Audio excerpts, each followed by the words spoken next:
ہمارے چینل میں خوش آمدید۔ تو چلیے شروع کرتے ہیں آج کی کہانی۔ کل گھر میں بڑی دعوت تھی۔ اس کی ممانی نے اسے ایک پرانا لباس پہننے کو دیا تھا۔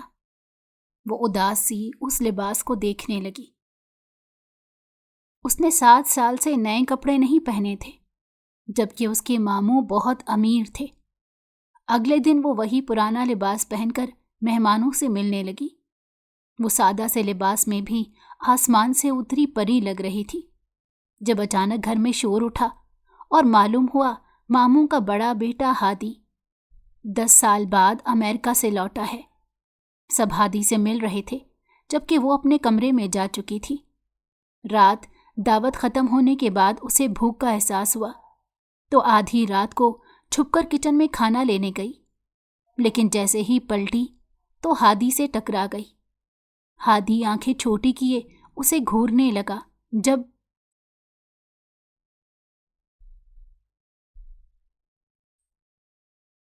سب مہمان اس وقت لان میں جمع تھے، ہر طرف گہما گہمی تھی۔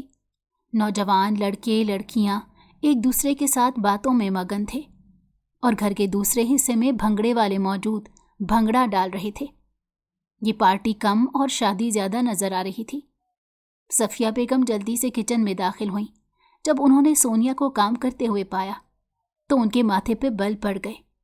وہ تیزی سے چلتی ہوئی اس کے پاس گئیں اور اسے بازو سے پکڑ کر سیدھا کرتے کہنے لگیں، میں نے تمہیں کتنی بار کہا ہے، جب گھر میں دعوت ہو تو تم کمرے سے باہر نہ نکلا کرو، مگر لگتا ہے کہ تمہیں میری ایک بار کی کہی ہوئی بات سمجھ میں نہیں آتی۔ ممانی جان، میں خود جان پوچھ کر نہیں آئی، بلکہ مجھے کرن۔ اس سے پہلے کہ وہ مزید کچھ کہتی، اس کی ممانی کا ہاتھ اٹھا اور اس کے چہرے پر نشان چھوڑ گیا۔ نہ تو اسے حیرت ہوئی تھی اور نہ ہی اسے دکھ ہوا تھا، کیونکہ یہ سب اس کے لیے کوئی نئی بات نہیں تھی۔ اس کی صبح کا آغاز ہی اسی طرح سے ہوتا تھا۔ اب تو وہ ان ساری چیزوں کی عادی ہو گئی۔ چلو اب جلدی سے میری نظروں سے اوجھل ہو جاؤ، انہوں نے اسے ڈانٹ کر کمرے میں بھیج دیا۔ صفیہ بیگم نے سب ملازموں کو باہر کھانا لانے کے لیے کہا۔ اس دوران ان کی نظر رانی پر پڑی۔ وہ جانتی تھی جو ان کی سب سے وفادار نوکرانی تھی۔ وہ اس کے پاس گئیں اور کہا، کچھ بھی ہو جائے سونیا کو کمرے سے آج باہر نہ نکلنے دینا، کیونکہ وہ نہیں چاہتی تھی کہ اس کا حسن سب رشتہ داروں کو اس کی طرف متوجہ کرے۔ بلا شبہ وہ بہت ہی خوبصورت لڑکی تھی۔ اگر یہ کہا جاتا کہ وہ پرستان کی شہزادی تھی تو اس میں کچھ بھی غلط نہ ہوتا۔ صفیہ بیگم اس کا یہ حسن دیکھ کر بہت زیادہ خوفزدہ ہوتی تھیں، کیونکہ انہیں پتا تھا کہ آج کل کی دنیا میں صرف اور صرف حسن کو اہمیت دی جاتی ہے، اور جس کلاس سے وہ تعلق رکھتی تھیں وہاں تو خوبصورت لڑکیوں کو سر آنکھوں پر بٹھایا جاتا تھا، اور لڑکے بھی اپنا سب کچھ ان پر لٹانے کے لیے تیار ہو جاتے تھے۔ جب رانی کمرے میں داخل ہوئی تو اس نے دیکھا اس کی بیوی اوندھے منہ بستر پر لیٹی ہوئی تھی۔ اس نے اپنے لہجے کو مضبوط رکھا اور کہا کہ تمہیں باہر ممانی بلا رہی ہیں، وہ چاہ رہی ہیں کہ وہ تمہارا رشتہ داروں سے تعارف کروائیں۔ اس کی بات سن کر سونیا حیران ہو گئی۔ اس نے دل ہی دل میں سوچا کہ ایسا کیسے ممکن ہو سکتا ہے۔ اس سے پہلے کہ وہ رانی سے سوال کرتی، وہ تیزی سے کہہ کر کمرے سے نکل گئی کہ 5 منٹ کے اندر اندر تیار ہو کر باہر آ جانا، ورنہ تمہیں اپنی ممانی کا پتہ ہے۔ اس نے کالے رنگ کا ایک پرانا جوڑا نکالا تھا۔ باقی کپڑوں کی نسبت اس جوڑے کی حالت قدرے بہتر تھی۔ جب اس نے وہ زیب تن کیا اور شیشے میں جا کر خود کو دیکھا تو چند لمحے وہ خود کو دیکھتی ہی رہ گئی۔ اسے یقین ہی نہیں آ رہا تھا کہ سامنے کھڑی لڑکی کوئی اور نہیں بلکہ وہ خود ہی ہے۔ آج تک کبھی بھی اس نے خود پر اتنی توجہ نہیں دی تھی۔ آج وہ اس کالے جوڑے میں ایک دمکتا ہوا چاند لگ رہی تھی۔ اس نے مسکراتے ہوئے دراز سے لپسٹک نکالی اور ہلکی ہلکی ہونٹوں پر لگا دی۔ اسی کو اس نے آئی شیڈو کے طور پر استعمال کیا اور پھر کاجل لگا کر کمرے سے باہر نکلی۔ وہاں بھی جتنے بھی امیر زادے تھے سبھی حیرت اور ستائش کے ملے جلے تاثرات سے اس خوبصورت حسینہ کو دیکھ رہے تھے، جس نے محفل میں آ کر محفل کو 4 چاند لگا دیے تھے۔ سلطان شاہ، جو کہ خوبصورت لڑکیوں کا دیوانہ تھا، اور اس کی یہی کوشش رہتی تھی کہ وہ ہر روز ہی کسی نہ کسی خوبصورت لڑکی کے ساتھ وقت گزارے۔ جب اس نے سونیا کو دیکھا تو اس کے دل میں شدت سے یہ خواہش جاگی کہ اب وہ اپنی اگلی گرل فرینڈ اسی لڑکی کو بنائے گا۔ اس سلسلے میں وہ اپنے دوستوں سے الگ ہو کر قدرے خاموش جگہ پر جا کر کھڑا ہو گیا، کیونکہ تھوڑی ہی دیر تک وہ اس سے بات کرنے والا تھا۔ صفیہ بیگم چلتی اس کے پاس گئیں اور اس کا بازو پکڑ کر کہنے لگی، تمہیں میں نے سمجھایا تھا کہ کمرے سے باہر نہ نکلنا۔ یہ سن کر اس نے حیرت سے ان کے چہرے کی طرف دیکھا اور کہا، ممانی صاحبہ، آپ نے مجھے خود ہی تو بلایا ہے۔ جواباً انہوں نے اسے خونخوار نظروں سے دیکھا اور دھمکی دیتے ہوئے کہا، تم سے تو میں بعد میں نپٹوں گی۔ وہ دونوں آپس میں باتیں کر رہی تھیں کہ اچانک وہاں پر رخسانہ اپنے بیٹے حاشر کے ساتھ چلتی ہوئی اس کے پاس آئی اور کہنے لگی، ارے صفیہ، تم نے تو مجھے بتایا ہی نہیں کہ تمہاری بیٹی اتنی خوبصورت ہے۔ تم نے ہمیں پہلے اس سے کیوں نہیں ملوایا؟ ارے یہ میری بیٹی نہیں ہے، بلکہ یہ تو میرے شوہر کی بھانجی ہے۔ ارے جو بھی ہے، کم از کم تم ہمارا اسے تعارف تو کرواتی اور ہمیں اس سے ملوا دیتی۔ اتنی پیاری بچی ہے، کہیں اس کا رشتہ تو نہیں ہوا؟ اس سے پہلے کہ صفیہ بیگم جواب دیتی وہ تیزی سے بول پڑی، نہیں، میری کہیں بھی بات چیت نہیں چل رہی۔ رخسانہ بیگم کے لبوں پر مسکراہٹ پھیل گئی۔ وہ اس کے قریب ہو کر اسے چھوٹے موٹے سوالات کرنے لگی۔ حاشر بھی بہت دلچسپی سے اس حسینہ کے چہرے کو دیکھ رہا تھا جو ان لوگوں کی سوسائٹی میں چلنے پھرنے کے لیے بالکل فٹ تھی۔ اگر وہ اس کی بیوی بن جاتی تو ہر طرح ہی اس کی واہ واہ ہوتی۔ اور پھر وہ اپنے بیٹے کو کہنے لگی، تم اس سے بات چیت کرو، میں ذرا دوسری دوستوں کو جا کر دیکھتی ہوں۔ حاشر کو اس کے قریب چھوڑ کر وہ سائڈ پر ہو گئی۔ اب دونوں وہاں پر اکیلے موجود تھے۔ وہ کافی کنفیوز نظر آ رہی تھی، کیونکہ اس سے پہلے اس نے کبھی بھی کسی لڑکے سے بات نہیں کی تھی اور نہ ہی اس کا سامنا اس طرح سے کسی انسان کے ساتھ ہوا تھا۔ وہ بار بار اپنے ہاتھوں کو مسل رہی تھی۔ اس کی حرکتیں حاشر بہت اچھے طریقے سے نوٹ کر رہا تھا۔ لگتا ہے آپ میرے ساتھ کمفرٹیبل نہیں ہیں۔ اس کی بات پر وہ تیزی سے نفی میں سر ہلانے لگی اور معذرت کرتے ہوئے کہنے لگی، نہیں، ایسی کوئی بات نہیں، مجھے آپ سے کوئی مسئلہ نہیں۔ دراصل میری اپنی یہ عادت نہیں ہے۔ میں نے آج تک کبھی بھی کسی لڑکے سے بات نہیں کی اور نہ ہی کبھی کسی سے سامنا ہوا، تو اسی وجہ سے تھوڑا سا عجیب محسوس ہو رہا ہے۔ یہ کہہ کر وہ اپنے مخصوص انداز میں مسکرائی۔ اس کے دونوں ڈمپل نمایاں ہوئے تھے، جس نے اس کی مسکراہٹ کو مزید دلکش بنا دیا تھا۔ سامنے کھڑے لڑکے نے جب یہ بات سنی تو پہلے تو اسے اپنے کانوں پر یقین ہی نہ آیا، اور پھر اگلے ہی لمحے اسے لگا کہ جس عورت کا وہ اتنے برسوں سے انتظار کر رہا تھا، اب وہ عورت اسے مل چکی ہے۔ جس سوسائٹی میں رہتا تھا وہاں پر لڑکیاں لڑکوں سے بالکل بھی پرہیز نہیں کرتی تھیں۔ ان کے ساتھ گھومنا پھرنا، آؤٹنگ کرنا اور اس کے علاوہ کھانے پینے کے لیے جانا، یہاں تک کہ وہ ایک دوسرے کے ساتھ ناجائز تعلق بھی بنا دیتے تھے۔ اسی وجہ سے حاشر کو یہ سب دیکھ کر بہت خوف محسوس ہوتا تھا اور بعض اوقات رات گئے تک وہ یہی سوچتا رہتا تھا کہ اگر اسے بھی اسی طرح کی کوئی آوارہ لڑکی مل گئی تب وہ کیا کرے گا؟ اس کی تو کہیں پر بھی کوئی عزت نہیں بچے گی۔ ایک اچھی لڑکی کی تلاش میں اس نے کافی لڑکیوں سے دوستی کی تھی، مگر ہر بار ہی اسے مایوسی کا سامنا کرنا پڑا تھا۔ زندگی میں پہلی بار وہ اپنے مقصد میں کامیاب ہوتا ہوا نظر آ رہا تھا۔ کیا واقعی آپ سچ کہہ رہی ہیں؟ کیا آج سے پہلے آپ نے کسی سے بھی ملاقات نہیں کی؟ اس کی حیرانگی سے پوچھنے پر وہ زور و شور سے ہاں میں سر ہلانے لگی۔ اب وہ حد سے زیادہ پریشان ہو گئی تھی، اسی لیے کہنے لگی، میں ذرا جا کر مہمانوں کو دیکھتی ہوں، مگر جانے سے پہلے اپنا نمبر تو مجھے دے دیجیے۔ مگر میرے پاس موبائل نہیں ہے۔ حاشر کو لگ رہا تھا جیسے وہ پرانے زمانے کی کسی لڑکی سے بات کر رہا تھا۔ آج کے دور میں لڑکیوں نے اپنے پاس 2 3 موبائل رکھے ہوئے تھے، اور یہ واحد لڑکی تھی جس کے پاس ابھی تک ایک فون بھی موجود نہیں تھا۔ آپ مجھے بتا دیں، آپ میرے ساتھ مذاق کر رہی ہیں نا؟ اب اگلی بار اسے غصہ آ گیا اور وہ سخت لہجے میں کہنے لگی، نہ ہی میرا آپ کے ساتھ ایسا کوئی رشتہ ہے جس کی بنا پر میں آپ سے مذاق کروں، اور نہ ہی میں آپ کے کسی سوال کا جواب دینے کی پابند ہوں۔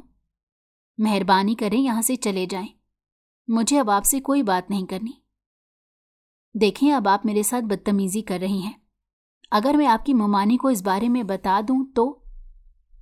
اس نے چیک کرنا چاہا تھا کہ وہ اس پر کیسا رد عمل دکھائے گی، اور اس کی توقع کے مطابق وہ خوفزدہ ہو گئی اور جلدی سے کہنے لگی، نہیں نہیں، میرا مقصد آپ کے ساتھ بدتمیزی کرنا ہرگز نہیں تھا، میں آپ سے اپنے رویے کی معافی مانگتی ہوں۔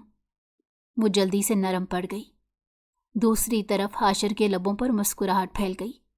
اس نے اپنی جیب سے نیا موبائل نکالا، اس میں سے اپنی سم نکالی اور وہ موبائل اس کے حوالے کرتے ہوئے کہا، یہ اپنے پاس رکھ لیجئے، کیونکہ آج کے بعد میں آپ سے اسی پر رابطہ کیا کروں گا۔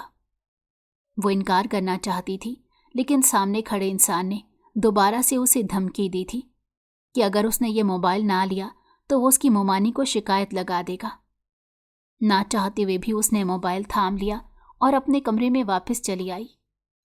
یہ نہیں تھا کہ اسے موبائل چلانا نہیں آتا تھا، اسے ہر ایک چیز کے بارے میں پتا تھا، کیونکہ اکثر ہی وہ کرن کا موبائل استعمال کرتی رہتی تھی، مگر اس کی ممانی نے کبھی بھی اسے اپنا پرسنل فون لے کر نہیں دیا تھا۔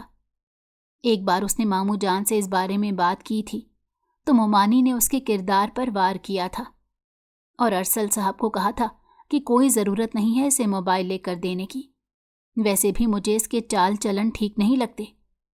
آپ اس کی ماں کے بارے میں اچھے طریقے سے جانتے تھے کہ وہ کس طرح کی عورت تھی، مجھے تو یقین ہے کہ یہ بھی اپنی ماں کے نقشے قدم پر چلے گی، اسی لیے اسے کسی بھی طرح کا موقع دینے کی ضرورت نہیں ہے، اسے جتنا کنٹرول میں رکھیں گے اتنا بہتر ہوگا۔ ماموں نے بھی بیگم صاحبہ کی بات ماننے کا فیصلہ کیا اور اسے صاف صاف کہہ دیا تھا کہ کوئی ضرورت نہیں ہے یہ خرافات اپنے پاس رکھنے کی، جبکہ ان کی اپنی بیٹی کے پاس دو موبائل تھے۔ ایک موبائل کی بیٹری لو ہوتی تھی تو وہ دوسرا اٹھا لیتی تھی، کوئی بھی اسے منع کرنے والا نہیں تھا اور نہ ہی کوئی اس پر نظر رکھنے والا تھا۔ جس دن انہوں نے اس پر الزام لگایا تھا اس دن ہی ان کی بیٹی رات کے وقت ایک لڑکے کے ساتھ پکڑی گئی تھی۔ وہ یقیناً اس کا دوست تھا اور بلا شبہ وہ لوگ کوئی غلط کام نہیں کر رہے تھے، لیکن اس کے باوجود بھی رات کے 2 بجے اس نے اپنے دوست کو کمرے میں بلایا تھا اور اس کے ساتھ بیٹھ کر گپیں لگا رہی تھی۔ ممانی تیزی سے وہاں پر چلی گئیں اور جب انہوں نے سامنے کا منظر دیکھا تو انہیں اپنی آنکھوں پر یقین ہی نہ آیا۔ وہ سوچ بھی نہیں سکتی تھی کہ ان کی بیٹی ان کی نظروں میں دھول جھونک سکتی ہے۔ دوسری طرف کرن کو اندازہ نہیں تھا کہ وہ پکڑی جائے گی، اسے اپنی بے وقوفی پر غصہ آ رہا تھا۔ کم از کم اسے دروازہ تو لاک کر ہی لینا چاہیے تھا، مگر اس کی بدقسمتی کہ وہ لاک کرنا بھول گئی۔ اس دن اسے ماں سے بہت زیادہ مار پڑی تھی، وہ مرنے کے قریب پہنچ گئی تھی۔ اس نے وعدہ کیا تھا کہ وہ دوبارہ اس طرح کی حرکت نہیں کرے گی، مگر اس نے پھر یہی کام کیا۔ اب تو صفیہ بیگم نے بھی اسے منع کرنا چھوڑ دیا تھا اور اسے اسی کے حال پر پھینک دیا تھا۔ وہ جان گئی تھی کہ اب تربیت کرنے کا وقت نکل گیا ہے، اب ان کی بیٹی جوان ہو گئی ہے، اس کی عمر 18 سال سے زیادہ ہو گئی ہے، اب وہ وہی سب کچھ کیا کرے گی جو کرنے کے لیے اس کا دل چاہے گا۔ وہ اپنی بیٹی پر کنٹرول کھو چکی تھیں اور اس بات پر انہیں غصہ بھی آ رہا تھا اور رونا بھی آ رہا تھا، بلکہ اب تو حالات ایسے پیدا ہو گئے تھے کہ وہ کرن کی باتیں ارسل صاحب سے چھپانے لگی تھیں۔ انہیں ڈر تھا کہ کہیں ایسا نہ ہو بیٹی کی حرکتیں دیکھ کر وہ اس کا سر کھولنے کے لیے تیار نہ ہو جائیں۔ رات تقریباً 1 بجے کا وقت تھا۔ وہ کمرے میں لیٹی سونے کی کوشش کر رہی تھی، لیکن نیند اس کی آنکھوں سے کوسوں دور تھی۔ ابھی تھوڑی دیر پہلے ہونے والی پارٹی کے مناظر اس کی نظروں کے سامنے گھوم رہے تھے۔ اچانک ہی دروازے پر دستک ہوئی۔ دستک کی آواز سن کر سب سے پہلے اس نے موبائل تکیے کے نیچے چھپایا۔ اس نے جا کر دروازہ کھولا تو سامنے ہی صفیہ بیگم کھڑی تھی۔ ایک لمحے کی بھی دیری کیے بغیر وہ کمرے کے اندر داخل ہوئیں اور اس کے بالوں سے پکڑتے ہوئے جھٹکے دینے لگی اور ڈانٹنے لگی کہ جب میں نے تمہیں کہا تھا کہ تم نے اس پارٹی میں نہیں آنا تو تم نے میری بات کیوں نہیں سنی؟ تکلیف کے مارے اس کی آنکھوں میں آنسو آ گئے۔ وہ خود کو چھڑوانے کی کوششوں میں ہلکان ہو رہی تھی، لیکن یوں لگ رہا تھا جیسے اس کے بال کسی جلاد کی گرفت میں ہوں۔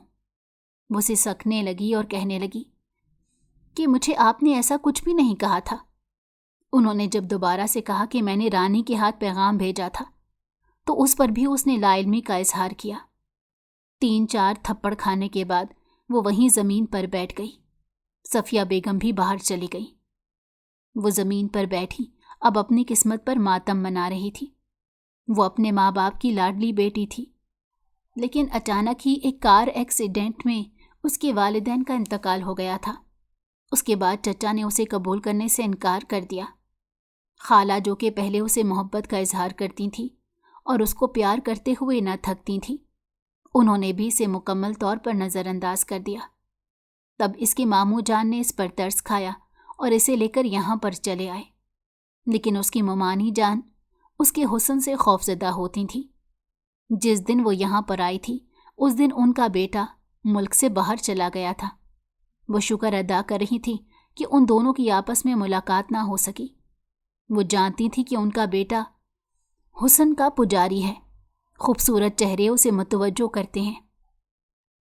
ہادی کو یہاں سے گئے ہوئے کافی سال گزر گئے تھے۔ نہ تو اس نے کبھی سونیا کو دیکھا تھا اور نہ ہی کبھی اس سے کوئی بات کی تھی۔ وہ دونوں ایک دوسرے کے لیے اجنبی تھے۔ تھوڑی ہی دیر کے بعد رانی کمرے کے اندر داخل ہوئی۔ ارے بی بی جی، آپ ٹھیک تو ہیں؟ اپنے لیے بی بی کا لفظ سن کر اس نے غصے سے اس کی طرف دیکھا اور کہا، میں نے تمہیں کتنی بار کہا ہے مجھے اس نام سے مخاطب نہ کیا کرو۔ میں اس گھر کی مالکہ نہیں ہوں، بلکہ تمہاری طرح ہی ایک معمولی سی نوکرانی ہوں۔ ارے یہ آپ کس طرح کی باتیں کر رہی ہیں؟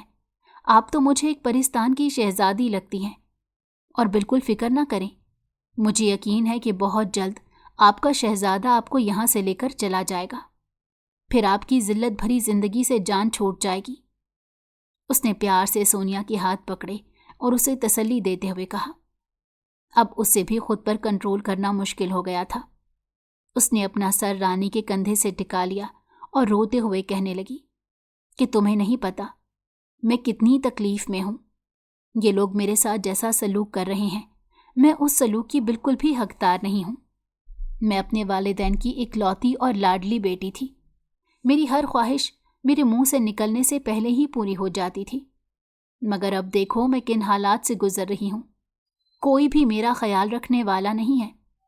یہاں پر موجود لوگ صرف اور صرف مجھے گالیاں دیتے ہیں اور مجھے برا بھلا کہتے ہیں۔ یہ کہہ کر وہ دوبارہ سے رونے لگی۔ کافی دیر بعد اس کا دل ہلکا ہوا تو اس نے اپنے آنسو صاف کیے اور رانی کو کہا، میں نے تمہیں بہت زیادہ پریشان کر دیا، مجھے معاف کرنا۔ اب تم اپنے کمرے میں جاؤ اور جا کر آرام کرو، بہت دیر ہو گئی ہے، ویسے بھی تمہیں صبح جلدی اٹھنا ہوگا۔ وہ تیزی سے کمرے سے باہر چلی گئی، جبکہ اسے اب بھوک کا احساس ہونے لگا تھا۔ دوپہر سے اس نے کچھ بھی نہیں کھایا تھا اور اب اس کا سر بھی بری طرح سے چکرا رہا تھا، پیٹ سے بھی آوازیں نکل رہی تھیں۔ اس نے خود پر رحم کرنے کا سوچا اور کچن میں چلی گئی۔ جانتی تھی کہ دعوت کا بہت سارا کھانا بچ گیا ہوگا۔ ابھی وہ کچن میں کھڑی اپنے لیے کھانا نکال ہی رہی تھی کہ اچانک ہی اسے اپنے پیچھے کسی کی موجودگی کا احساس ہوا۔ کسی نے اس کے کندھوں پر ہاتھ رکھا تھا۔ اس سے پہلے کہ اس کے منہ سے ایک زوردار چیخ نکلتی، اس شخص نے اس کے لبوں پر ہاتھ رکھ لیا۔ اس نے پھٹی پھٹی نظروں سے جب اس کے چہرے کی طرف دیکھا تو چند لمحوں کے لیے تو دیکھتی ہی رہ گئی۔ بلا شبہ وہ ایک وجیح نوجوان تھا، مگر وہ رات کے اس پہر یہاں پر کیا کر رہا تھا؟ ابھی ہادی نے اس کے منہ سے ہاتھ ہٹایا ہی تھا کہ وہ دوبارہ سے چلانے لگی، چور چور! اس نے دوبارہ سے اس کے لبوں پر ہاتھ رکھا اور کانوں میں غراتے ہوئے بولا، پاگل ہو گئی ہو؟ یہ کیا بولے چلی جا رہی ہو؟ تمہیں میں کہاں سے چور لگتا ہوں؟ اب کی بار وہ معصومیت سے آنکھیں پٹ پٹا کر اس کے چہرے کو دیکھنے لگی اور کہنے لگی، چوروں کے منہ پر نہیں لکھا ہوتا کہ وہ چور ہیں، ان کی حرکتوں سے اندازہ لگایا جاتا ہے۔ تم رات کے اس پہر خاموشی سے اس گھر کے اندر داخل ہو گئے ہو۔ مجھے سچ سچ بتاؤ کہ تم کون ہو، ورنہ میں سب لوگوں کو جگا دوں گی، پھر وہ تمہیں پولیس کے حوالے کر دیں گے۔ اس نے اپنے قریب پڑا ہوا چمچہ اٹھایا